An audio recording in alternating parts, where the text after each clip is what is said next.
Most of what you hear in here, I steal from other people, but disguise it, make it sound original. There's been nothing original since Plato, so we just dress it up differently. But I'm stealing a line from Dr. Jim Bankston, who, when he would take some time off from preaching, he would say, I need a break from this, and you need a break from me. So, as Providence would have it, I've gotten a break this week. Brooke Summers Perry is going to come in a minute. You know her. She was here to teach for us the Sunday before Suzanne Stabile came, because Brooke is a certified spiritual director and not very, very knowledgeable about the Enneagram. Brooke and I have a long history. We met when she was active in the world of architecture. And I found out when she came to our new home, and I found out then she was the architect that did the punch out of that building before it was occupied. Is that correct? Yeah. It's one of the best buildings in the city of Houston. I will tell you that. Because we cannot hear our neighbors on either side of us, above us or below us, in our apartment, which is good because it's just good. I sometimes sneeze really loudly and yawn really loudly, and do other things really loudly too. So respond to 3-pointers on I couldn't even say it here. It'd break the audio system. That'd be good. I get the look. You've seen the sign that said, I married my wife for her looks, but not the ones I've been getting. That's true. So since I am always harping on having, that's it. That's what Brooke's going to talk to us about. Brooke Summers Perry, come, please. Welcome her. Every moment is another opportunity to do a spiritual practice, just with a breath. And I am hyper aware of how much I need to do that when I'm standing in a space like this. So let me get all set up. I recently gave a presentation to a women's artist organization that I'm currently super thrilled to be the president of the board. And it's called Women in the Visual and Literary Arts. And since I have physically departed from ordinary life, I'm never really disconnected from ordinary life. I've been teaching creative writing and art in all kinds of different settings. And what a lot of people don't know that hire me to do those things is that there's always some spiritual practice going on as well in those spaces, because to me, the awareness, the self-connection, the expression, it's all opportunity to bring the soul into the moment. And so oftentimes I feel like I've gone rogue and I'm teaching spiritual practice in spaces that haven't really hired me to do that.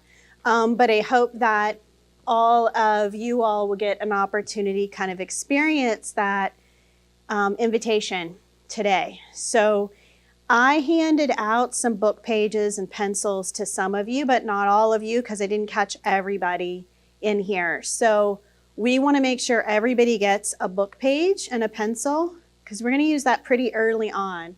So if you did not receive one, as the guys in the back come up, they will bring you a page and a pencil. Yeah. All right. When I was coming to Ordinary Life pretty regularly, I really wanted to do the practice. So I started working with Matt Russell and with Lindsay Espahel, and we started a little lab class we called Conspire that followed Ordinary Life. And it was basically the spiritual practice lab that helped us apply what we were learning in Ordinary Life. And so I'm forcing a little bit of practice on you today by making sure you each have a book page and a pencil, and I will have you practice with me. We are doing all kinds of practice with our heads and our hands and our hearts right now, trying to get this set up. I will let you know the purpose for this talk and the purpose for my practice. I am the third child from a family of very talented, I call my siblings prodigies. I don't think they would call themselves child prodigies, but in my eyes they were.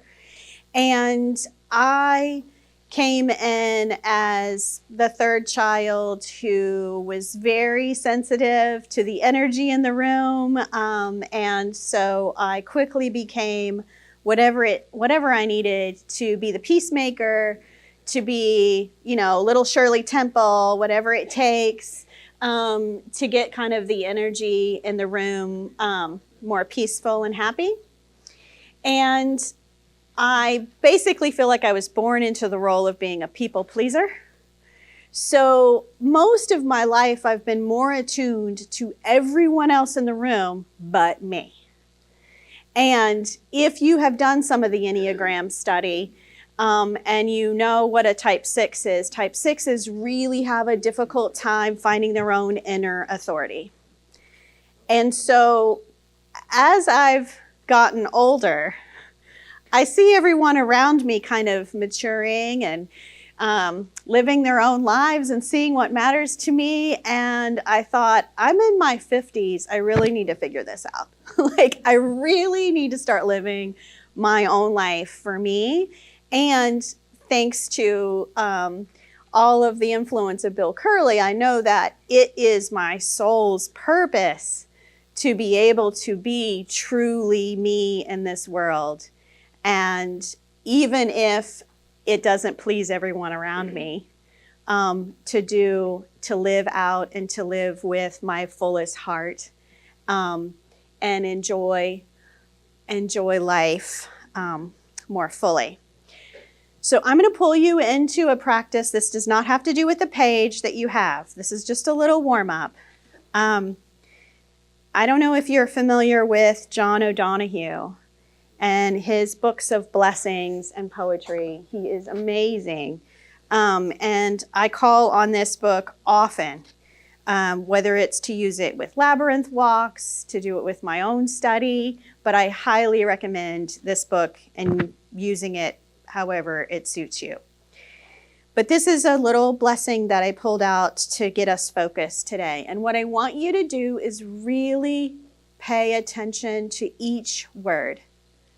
And notice if there are words or phrases in this short little blessing that speak to you more strongly than others. And this is not an intellectual exercise. This is a get in touch with your heart, with your longings, with your soul kind of exercise. So as you listen to this, notice what draws you in, what word or phrase draws you in. To come home to yourself. May all that is unforgiven in you be released. May your fears yield their deepest tranquilities. May all that is unlived in you blossom into a future graced with love. I'm going to read it one more time. And as you connect with a word or phrase that speaks most clearly to you, I want you to write it down somewhere on that page that I gave you. There's no right or wrong answer. To come home to yourself. May all that is unforgiven in you be released. May your fears yield their deepest tranquilities. May all that is unlived in you blossom into a future graced with love. All right, I would love if would anybody feel comfortable just kind of calling out a word or phrase that you wrote down? Yes. Fears. Louise? Home. Forgiveness, tranquility. Yes. Unlived, graced with love. Released. Blossom. Beautiful. All right, so this is an opportunity you have anytime you hear poetry, whenever Bill's speaking, to listen for what is most drawing you in that moment. And this is pretty much the real basics to this practice that I do, that I marry Lectio Divina, imaginative prayer, and blackout poetry.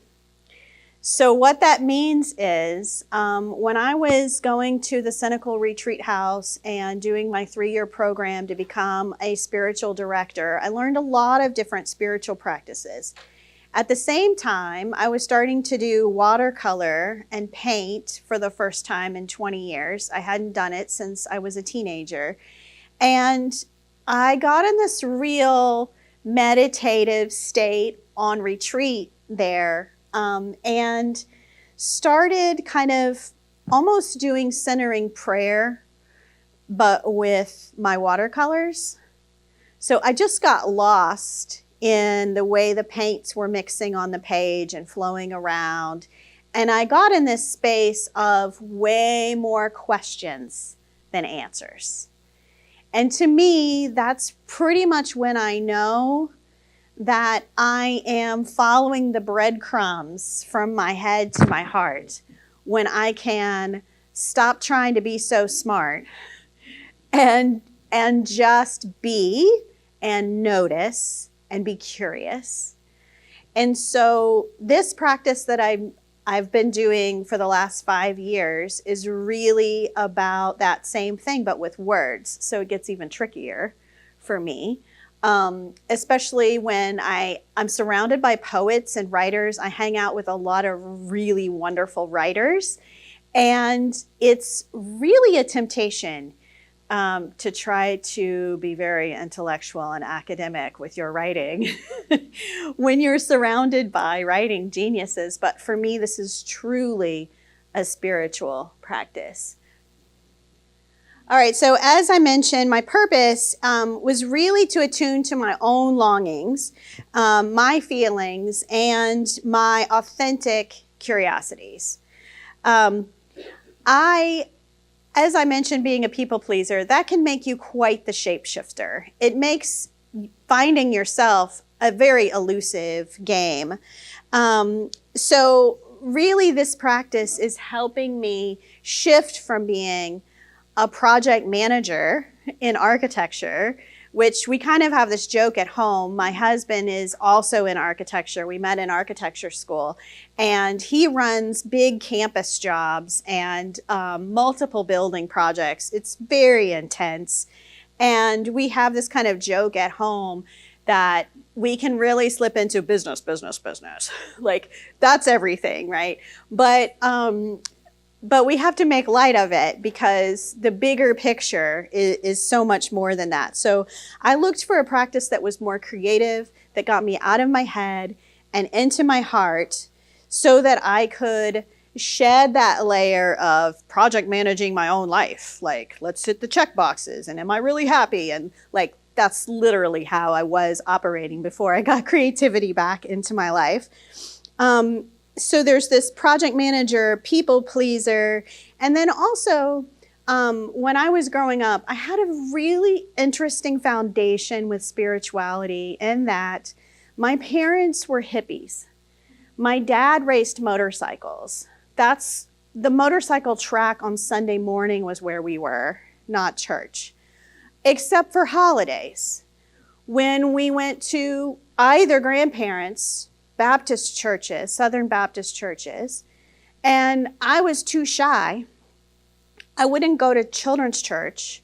So I sat in big church and got the life scared out of me on a regular basis on the holidays, but at the same time, total cognitive dissonance, sitting between two of the most loving people on the planet who wouldn't hurt a fly. And none of it made sense to me, but I felt it. My sister was a gospel singer. This is how her prodigy evolved. Like, I think before she was 10, she was bringing people home down the aisle. It's amazing, her voice. I was moved by that spiritually. So it just didn't make sense in my head. And so I think now this makes sense to me that the only way I find this connection is through my heart, through the feeling, through this curiosity and creativity. And so I set out to find a daily spiritual practice. I am such a good student. When I was here with Bill, I'm like, oh, I need a daily spiritual practice. How many can I find? And so I found all of these different ones and tried all of these different ones, but it really wasn't until I started exploring creativity that I realized it's not about doing it right.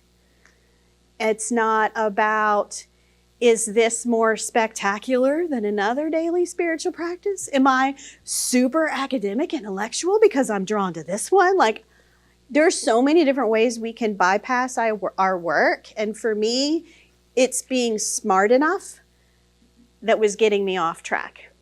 So really diving into creativity has freed me from this trying to prove that I'm smart enough, good enough, my own form of prodigy in the family. Like, you can go all the way back to all the different ways I've tried to get myself off track from the thing that really brings me the most peace and joy, which is curiosity and creativity.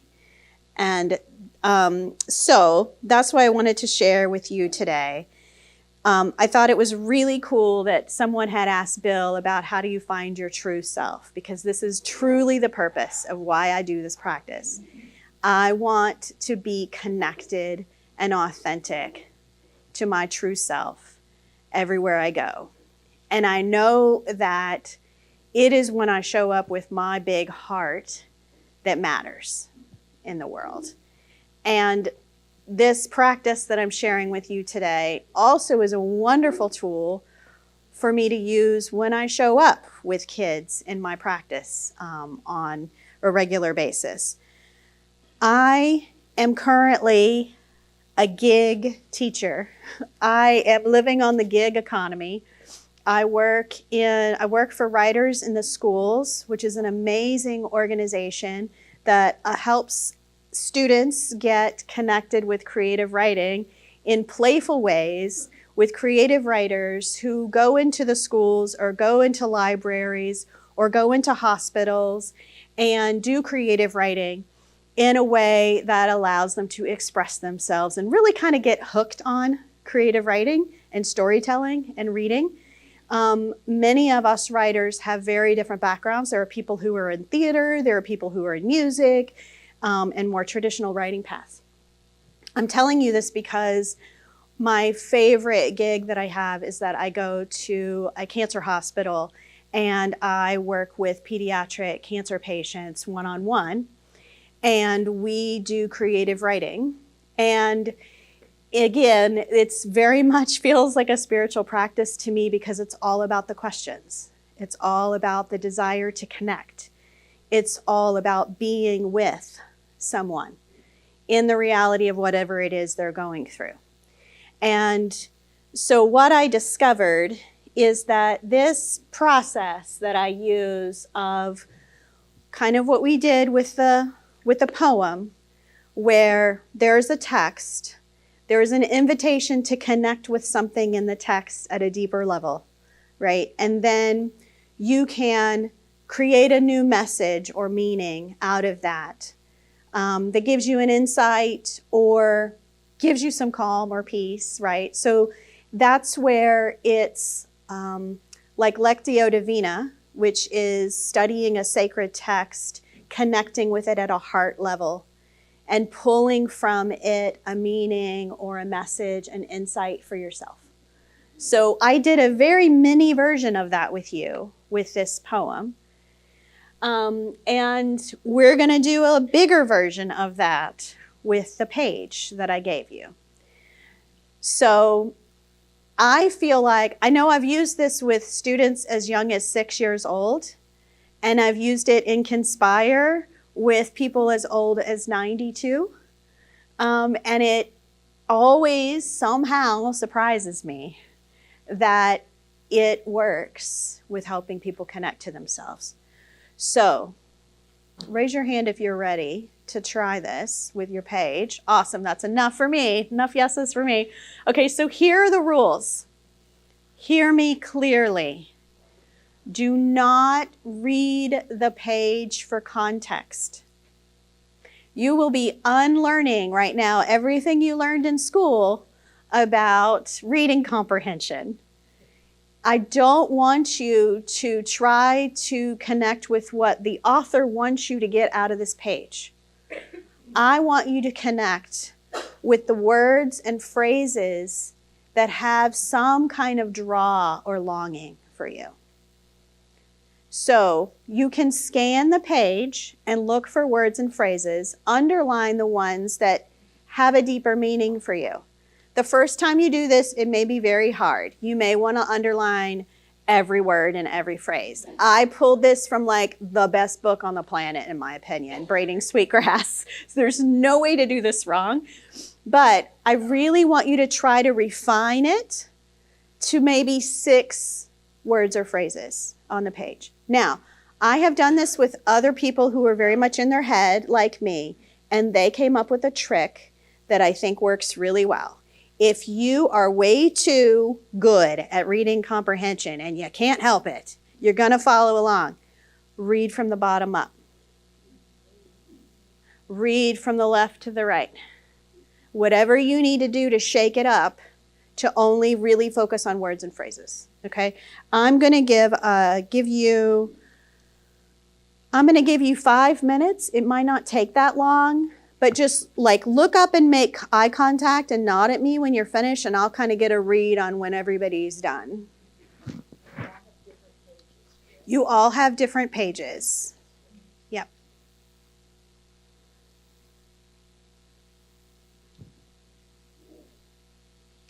If you are watching this at home, here's a page. And if you can access that online, hopefully you can pull out some words or phrases from that page and play along with us.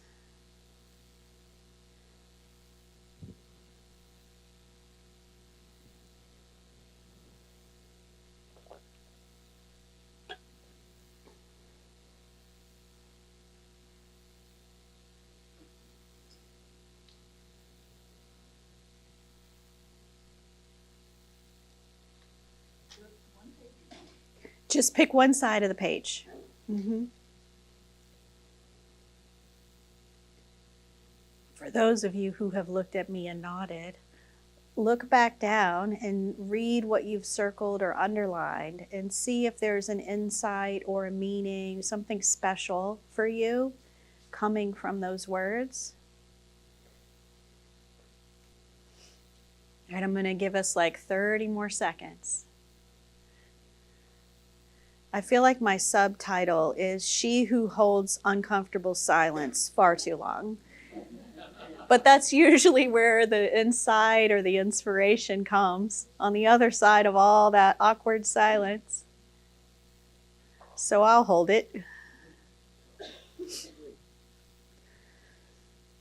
All right, so when I teach this in writing groups or with the purpose of creative writing, then I'll invite people to reread what you've selected. And if you want to make this into a poem, you can look for transitional words and like different things that will make it more literary, have some flow and some transition, but do not lose the initial meaning and insight that you found in your exploration to create something more poetic. Yes? All you're talking, I've written a 3-page poem, has 8 lines per page. While you were talking, God speaks to me in poetry. That's fabulous. Thanks for sharing that. All right. So also I'd like to say, he said that he has written a 3-page poem while I've been talking because God speaks to him through poetry. I love that you shared that and at this moment, because I also want to say that no matter what I say today, if something connects with you to find your own spiritual practice, or maybe you already have, then yes, yay. It does not need to be this one. Sometimes we are able to find some metaphors, analogies, memories, stories might come back to us because of this process. And as long as you are staying in your heart space with this, then I feel like you're allowing yourself to connect in the same purpose that I have for doing this, which is connecting at the heart and the soul level. Okay, so kind of the next step for this, if you're using it as a spiritual practice, is really to use this as an invitation, as a journal prompt. If the words on the page are leading you to a certain insight, meaning, curiosity, then set a timer for 5 minutes and do some free writing in a journal about that thing, right? Give yourself that space. Don't say, oh, did my practice, done, moving on. Like, allow yourself to kind of soak in it, in that meaning that you found on the page. So that's what I do, and I realized pretty early on when I was reading this book, Braiding Sweetgrass by Robin Wall Kimmerer, that a lot of what connects me spiritually is in nature, and my paternal grandfather was Oneida, Native American, and so there's so much I was getting from this book about indigenous wisdom about nature through the author Robin Wall Kimmerer that I realized I could just use this book. And me being the ordinary life super student that I am, I was like, I'll do a page a day, and there's 378 pages, and I'll be done with it in a year. That was 2019. And I am on page I think 370 or 278 or something. I've done more than 100 pages this year, which feels like a big win. And this is not my only daily spiritual practice. So I'm okay if I didn't do it all in 1 year and, keep my commitment. But I will say that my practice just continues to evolve because I set that intention. And I've had 2 years out of the last 5 years, I did none. So it's a very come and go kind of thing. But right now I'm really on a tear. And what I realized is that it is also this thread that's keeping me connected to my creative practice. Because I do a lot of painting. I paint in acrylics. I paint big. And I also paint on the page, small.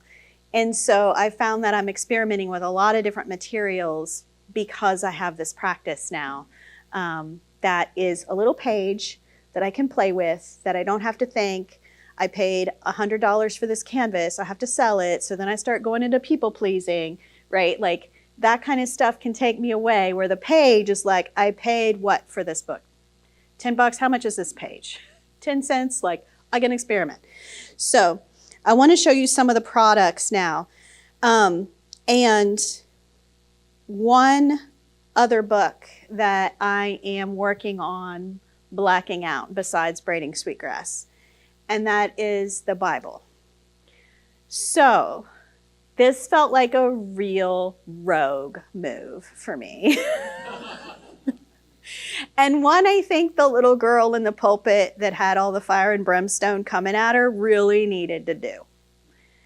So my son, our middle child, is currently going to St. Thomas, University of St. Thomas, and he is going into medical research, but he has to take theology classes and all these things. So he brought home this huge Bible. I have it on the table out there, and it literally, it's like this thick. It's huge.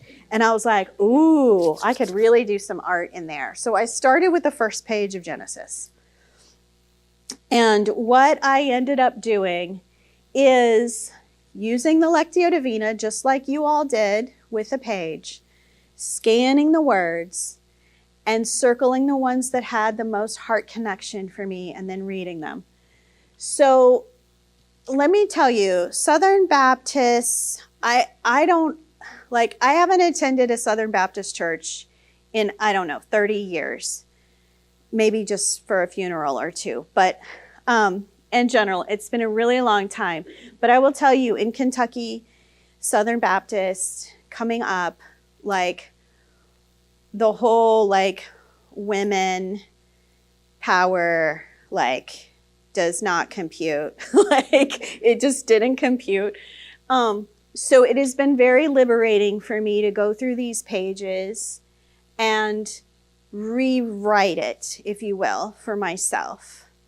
I may get struck by lightning. I'm okay if you guys want to go to the parking lot before me to avoid this, but it has been really liberating for me. So I started with I don't know who's online, who I'm pointing to here, but the first one that really made me feel free was Genesis 3, the fall of man, being interpreted this way. The garden is the woman. God knows you delight the wise. All right, and then some other pages. The heavens was light in the midst of the night. Another one, you shall rule all the days of your life, living and knowing good. All right, another way to use blackout is just with good literature. And what I mean by good literature is any kind of literature that has really good descriptive language. Because we connect as humans with our five senses. And so if the descriptive language in the book helps you connect with your senses, it probably has the opportunity to connect with your heart, maybe get you some sense memories from something meaningful to you. So I had this wonderful opportunity while I was teaching art in an elementary school. Some teachers, language arts teachers, had gotten new copies of books for the upcoming year and left a box of books in the teacher's lounge with all the pages falling out of the books, the old copies. And so I scooped them up, and now I get to use those books with people doing blackout poetry. But here are some examples of those. The practice is to modify relationships, a beloved, beautiful garden. I have a hard time. I can't read my own slides. Let's see if I can read this one. Okay, the middle one. They rise together, creating the future they imagined. In the gift of their care, these people and these trees, with a bond, physical, emotional, and spiritual. All I can do is love them to leave another gift for the future of unknowns. All right, so I invite you to do your own practice with books that you have around. You can take a photograph of a page. Let's say you don't want to mess up your literature like I have. You can take a photograph You can take notes. You can write down the words that have meaning to you instead of underlining them in your book. So, but as I started doing this practice, I was really pulled into, like I said, using braiding sweetgrass every day. And I'm just going to show you some more. This is going to be a little tricky. I'm wondering if, let's see if I can read these. Am I still in camera if I go over here? Okay. All right. So I started using photographs of my daughter. So I have an iPad, and I do digital collage. So I started bringing in photographs of book pages and bringing in photos, and then using a program a lot like Photoshop to use layers, and then erasing the image, right, where the words were. There's this really cool trick you can do to change the opacity so you can see through the layers, right? And then you can do all kinds of things. So I started out by using pictures of my daughter. And this one says, wouldn't things be different if we extend compassion, open the door to living, respect and relationships, concern could lead us. Here's another one. Children gathering, called forward to the circle, students, the engines of victory at last. And more. Eager to get out onto the porch, I held the door for her. It was quiet. The air flowed out past me. Let her be. So this was a lesson about being an overbearing helicopter mom. Many rest on wonder more than duty. This is me trying to release my inner child.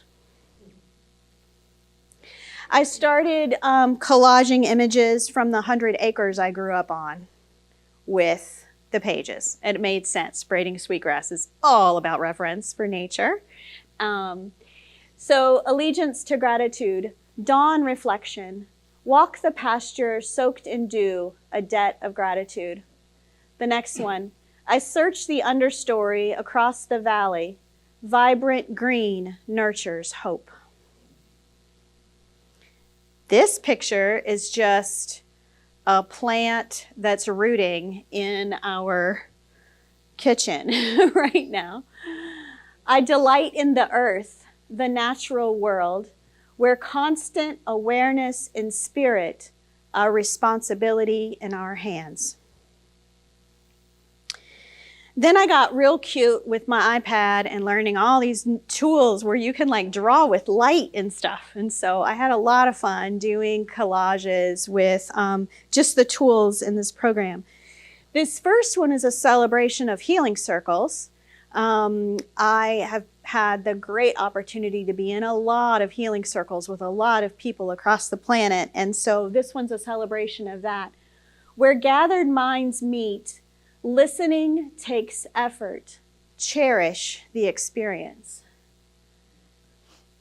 The next one, essential companionship, warm and kind. Always recognize the threads to join instead of divide. Beautiful together, the necessary path.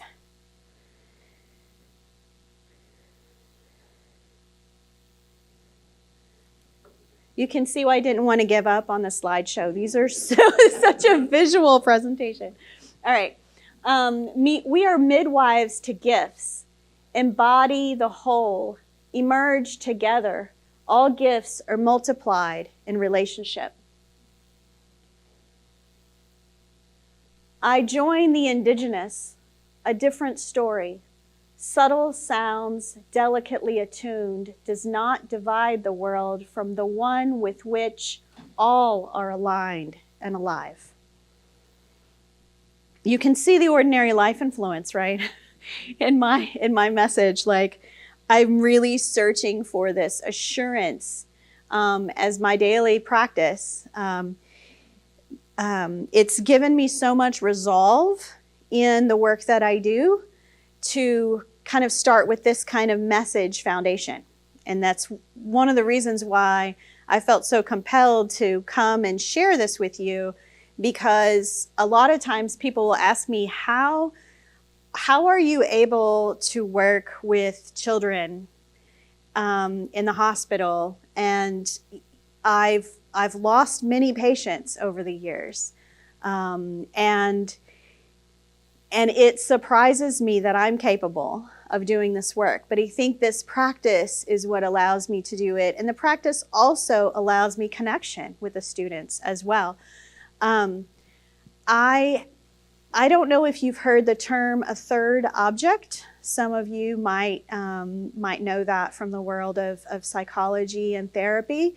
But oftentimes, when we want to make a heart-to-heart connection, or we want to make some self-connection, right? Do some self-reflection. If we introduce a third object, oftentimes we can connect around that third object. It might be a shared experience or a memory if it's a family member you're connecting with. For me, it's these blackout poems or pages or writing prompts. It's a door that opens with a student who may have something that they're not addressing emotionally. And so a blackout poem may open them up to something. Suddenly they're sharing and expressing. There's relief. There's oftentimes there's deep connection with the patients and their parents because of the work that I get to do with them. And so it's really powerful and important for me to bring this to you, because I don't know what your spiritual practice can do for your connections in your life as well. But I'm really grateful that I have this one that allows me to start every day grounded and open to that kind of depth and connection. And it allows me to have, I think, the strength and the courage that I need to do the work that I do that definitely feeds my soul. What time do I need to stop? 5 minutes. Okay. As long as you didn't say 5 minutes ago. All right. I'm almost through it. Okay. So here are a few more. To create the singing ribbons of reciprocity in the world, balanced by opposing forces, hold the parts to become whole. Order and stability emerge out of chaos. Here's a real quick one. That's all there is to it. Being yourself. And then this one, indigenous knowledge, the spiritual framework for coexistence, mutual flourishing. We've heard their story at the table, noticed and imagined a sister's garden. All right, here's another one, another process that I came across. When you use this program called Procreate, which I always giggle a little bit inside when I say that, because I think the nerds that came up with it were like, dual meaning, let's call it Procreate. Anyway, there's this thing in the background while you're using this program that kind of captures almost like a frame by frame of the changes you're making. And then you can export that video that kind of shows what it looks like as you were making your image. And so I started setting up my blackout poem using that concept so that it could have a kind of a line-by-line reveal. And there's several steps that go into it, but let's see if this will play. Yeah. And what this poem says is, shadow tangled like stumbling on soul deep remembering, whispers of path through the woods. And here is another one. Let's see if it will play. There we go. The fog that rises in circular time, the path behind, the path ahead, the land for the sake of the land, become indigenous.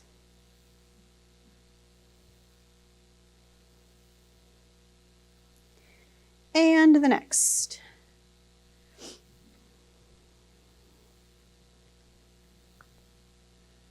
I am a question awake, inescapable, mysterious, energy emerging from soil to sunshine.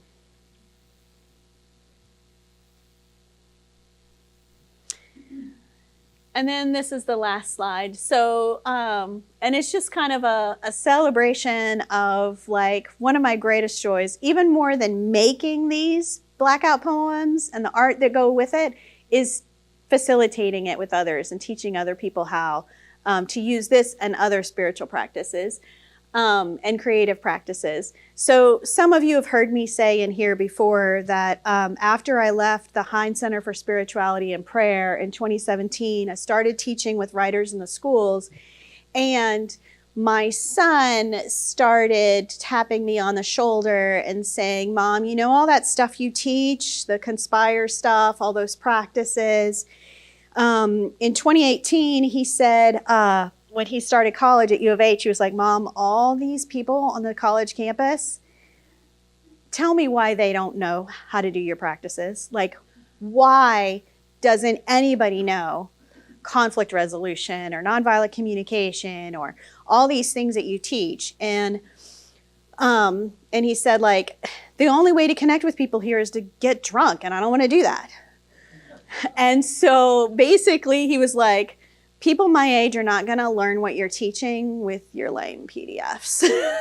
So he helped me kind of revamp these practices that I was gathering while teaching Ordinary Life and practicing with others and Conspire into these practice packs. We called them like Retreat in a Box first, but now we call them practice packs. And they're just prompts and practices for people to try. We have done, I think it's hard for me to remember. I know we've done like a handful of team building retreats. We've done teacher trainings, and we're going to be launching a program on a college campus with some fraternity brothers teaching these kinds of tools and practices. So I just wanted to kind of give you all an update on that kind of thing, because it's been a minute since I've been here and talked about that.